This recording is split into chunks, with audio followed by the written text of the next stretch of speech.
توحید اور دعا انسان کا اس کائنات کے مالک سے براہ راست تعلق۔ وہ بادشاہ جو مانگنے سے خوش ہوتا ہے۔ ہمارا رب وہ شہنشاہ ہے کہ جس سے نہ مانگا جائے تو وہ ناراض ہوتا ہے۔ دنیا کے شہنشاہوں کا حال اس کے برعکس ہے۔ ان سے زیادہ مانگا جائے تو وہ ناراض ہوتے ہیں، لیکن اللہ وہ شہنشاہ ہے جس کی شان یہ ہے کہ وہ اپنے بندوں کو پکارتا ہے کہ مجھ سے مانگو۔ اس نے دعا کو محض ایک نیک عمل نہیں بلکہ فرض قرار دیا ہے، اور نہ مانگنے والوں کو ناراضگی کی وعید سنائی ہے۔ یہی وہ براہ راست تعلق ہے جو ایمان کی بنیاد ہے اور جو اس ویڈیو کا مرکزی موضوع ہے۔ توحید یعنی اللہ کی وحدانیت کا اقرار ہی اس کائنات کی تخلیق کا بنیادی مقصد ہے۔ اسی مقصد کی تکمیل کے لیے انبیاء کرام علیہم السلام نے بے پناہ تکلیفیں برداشت کیں، قربانیاں دیں اور حق کا پرچم بلند رکھا۔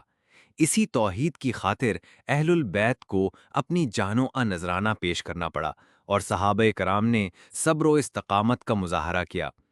اللہ کو توحید اتنی عزیز ہے کہ اس نے اپنے سب سے محبوب بندوں انبیاء کرام علیہم السلام کو بھی اس کی خاطر آزمائشوں سے گزارا تاکہ توحید کا پیغام مضبوطی سے قائم ہو جائے۔ پہلا حکم توحید، پہلی اور سب سے اہم کمانڈ ہے۔ قرآن میں ارشاد ہوتا ہے، اور تمہارے رب نے یہ حکم فرما دیا ہے کہ مت پوجنا کسی کو سوائے اس کے۔ سورہ بنی اسرائیل آیت نمبر 22۔ اس حکم کے ساتھ ہی یہ واضح کر دیا گیا کہ اگر اللہ کے ساتھ کسی کو شریک ٹھہرایا گیا تو اس کا انجام ذلت اور رسوائی کے ساتھ جہنم میں داخلہ ہوگا۔ اس طرح قرآن نے توحید کو دین کی بنیاد اور شرک کو ہر خیر کی جڑ سے کاٹ دینے والا جرم قرار دیا۔ ایاک نعبد و ایاک نستعین کی حقیقی روح۔ سورۃ الفاتحہ میں ہم اقرار کرتے ہیں کہ اے اللہ، ہم عبادت بھی صرف تیری کریں گے اور مدد کے لیے بھی صرف تجھ ہی کو پکاریں گے۔ یہ وہ بنیادی عہد ہے جو ایک مسلمان اپنے رب سے کرتا ہے۔ اس میں عبادت کی تمام صورتیں جیسے نماز، روزہ اور حج شامل ہیں، جو کہ الحمدللہ تمام مسلمان ادا کر رہے ہیں۔ لیکن اصل اختلاف اور گمراہی کا دروازہ ایاک نستعین یعنی مدد صرف تجھ ہی سے کے مفہوم کی غلط تشریح سے کھلا ہے۔ عمومی مدد اور دعا میں مدد کا فرق۔ قرآن ہمیں نیکی اور پرہیزگاری کے کاموں میں ایک دوسرے کی مدد کرنے کا حکم دیتا ہے۔ یہ ایک ظاہری اور عمومی مدد ہے جو ایک زندہ شخص سے کی جاتی ہے۔ نبی علیہ السلام نے غزوہ بدر اور احد میں صحابہ کرام سے مدد لی، لیکن اس کے برعکس دعا میں مدد کا تعلق صرف اور صرف اللہ سے ہے۔ وہ ہستی جو ہماری مصیبت اور پریشانی کو ٹال سکتی ہے، وہ صرف اللہ کی ذات ہے۔ کسی ایسے شخص کو پکارنا جو دنیا میں موجود نہیں، چاہے وہ کتنا ہی بزرگ کیوں نہ ہو، اللہ کے ساتھ شرک فی الصفات ہے۔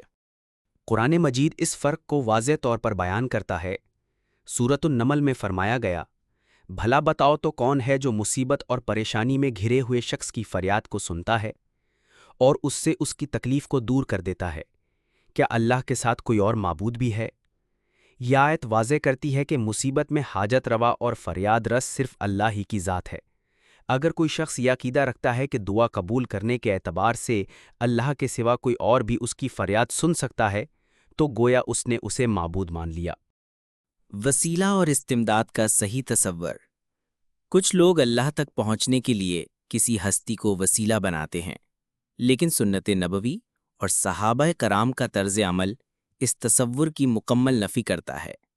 صحیح بخاری کی ایک حدیث 1010 میں سیدنا عمر کا عمل اس کی بہترین مثال ہے۔ قحط کے دوران وہ دعا کرتے ہیں، اے اللہ، پہلے ہم تیرے نبی صلی اللہ علیہ وسلم کے ذریعے توسل کرتے تھے تو تو بارش نازل فرما دیتا تھا۔ اب ہم تیرے نبی کے چچا عباس رضی اللہ تعالیٰ عنہ کے ذریعے توسل کرتے ہیں تو بارش نازل فرما۔ یہ حدیث ثابت کرتی ہے کہ توسل صرف اس شخص کی دعا کے ذریعے ہو سکتا ہے جو آپ کے سامنے موجود ہو اور آپ اس سے دعا کی درخواست کرے۔ صحابہ کرام کا ایک اور واقعہ جو صحیح بخاری اور مسلم میں مذکور ہے، اس عقیدے کو مزید واضح کرتا ہے۔ جب 70 صحابہ کو دھوکے سے شہید کیا گیا تو انہوں نے اللہ سے دعا کی، اے اللہ، ہمارے نبی صلی اللہ علیہ وسلم کو ہمارے حال کی خبر کر دینا۔ انہوں نے نبی صلی اللہ علیہ وسلم کو براہ راست مدد کے لیے نہیں پکارا، بلکہ اللہ سے التجا کی کہ وہ یہ خبر نبی صلی اللہ علیہ وسلم تک پہنچا دے۔ اس واقعے سے 3 بنیادی عقائد واضح ہو جاتے ہیں۔ علم غیب۔ صحابہ کا عقیدہ تھا کہ علم غیب صرف اللہ کے پاس ہے۔ حاضر و ناظر نبی صلی اللہ علیہ وسلم غیب میں موجود لوگوں کو نہیں دیکھ سکتے، اللہ ہی منظر دکھاتا ہے۔ استمداد، مدد صرف اللہ سے مانگی جا سکتی ہے۔ انسانیت کا میگنا کارٹا اور ڈاکٹر اسرار احمد کا مشورہ۔ قرآن مجید میں اللہ تعالیٰ نبی اکرم صلی اللہ علیہ وسلم سے فرماتا ہے کہ جب میرے بندے آپ سے میرے بارے میں پوچھیں تو انہیں بتا دیں کہ میں تمہارے بہت قریب ہوں۔ میں ہر پکارنے والے کی پکار کو سنتا ہوں جب وہ مجھے پکارتا ہے۔ سورہ بقرہ آیت 186۔ اس آیت میں کوئی واسطہ یا وسیلہ بیان نہیں کیا گیا۔ اللہ نے نہیں کہا کہ میرے بندے میرے نبی کے ذریعے مجھ تک پہنچیں، بلکہ فرمایا کہ میں براہ راست ان کی سنتا ہوں۔ شیطانی توحید اور رحمانی توحید۔ قرآن میں اللہ تعالیٰ نے شرک کی ہر صورت کو واضح کیا ہے۔ سورۃ المائدہ کی آیت نمبر 75 میں اللہ تعالیٰ نے حضرت عیسیٰ علیہ السلام اور ان کی والدہ کو مرکز بنا کر یہ بات واضح کی۔ مسیح ابن مریم تو صرف ایک رسول تھے اور ان کی والدہ ایک سچی عورت تھیں، وہ دونوں کھانا کھایا کرتے تھے۔ پھر آگے فرمایا، کیا تم اللہ کے سوا ان ہستیوں کی عبادت کرتے ہو جو نہ تمہارے نقصان کے مالک ہیں نہ نفع کے؟ یہاں ایک اہم نقطہ یہ ہے کہ اگر اولوالعزم پیغمبر حضرت عیسیٰ علیہ السلام اور ان کی والدہ جو کہ سچی اور پاک دامن عورت تھیں اپنے نفع و نقصان کے مالک نہیں تھے اور کھانا کھانے کے محتاج تھے، تو باقی اولیاء، بزرگ اور پیر کیسے حاجت روا اور مشکل کشا ہو سکتے ہیں؟ ڈاکٹر ذاکر نائک کا مشورہ۔ ڈاکٹر ذاکر نائک کا طریقہ دعوت یہی ہے کہ وہ قرآن و سائنس کو ملا کر حق کو ثابت کرتے ہیں۔ وہ اس بات پر زور دیتے ہیں کہ سائنس اور عقل بھی توحید کی تصدیق کرتی ہے۔ وہ اکثر یہ دلیل دیتے ہیں کہ اس کائنات کا نظام، سورج اور اس کے فوائد، جس پر پوری دنیا کی زندگی کا انحصار ہے، یہ سب ایک ہی خالق کی حکمت اور قدرت کی دلیل ہیں۔ پھر بھی کسی انسان کو سورج کی پوجا کا وہم نہیں آیا کہ وہ المدد یا سورج کہے۔ تو اگر ہم سورج کو جو اللہ کی مخلوق ہے صرف ایک سبب سمجھتے ہیں تو کسی بھی انسان کو جو خود اللہ کا محتاج ہے کیسے مشکل کشا مان سکتے ہیں؟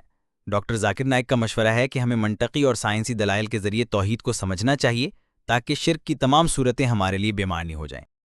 توحید کی راہ پر استقامت کی دعا۔ خلاصہ یہ ہے کہ تمام انبیاء اور رسولوں کی دعوت کا ایک ہی نقطہ تھا، وہ ہے اللہ کی توحید۔ دعا ایک عبادت ہے اور صرف اللہ ہی سے کی جانی چاہیے۔ دنیا کے اسباب کو اختیار کرنا عین سنت ہے، لیکن غیر اللہ سے مدد مانگنا شرک ہے۔ قرآن ہمیں سکھاتا ہے کہ اگر اللہ ارادہ کرے کہ عیسیٰ کو، ان کی ماں کو اور تمام زمین والوں کو ہلاک کر دے تو اللہ کا کون کچھ بگاڑ لے گا؟ یہ ہے رحمانی توحید، جو کسی بھی مخلوق کو اللہ کے ساتھ شریک کرنے کا تصور بھی نہیں کرتی۔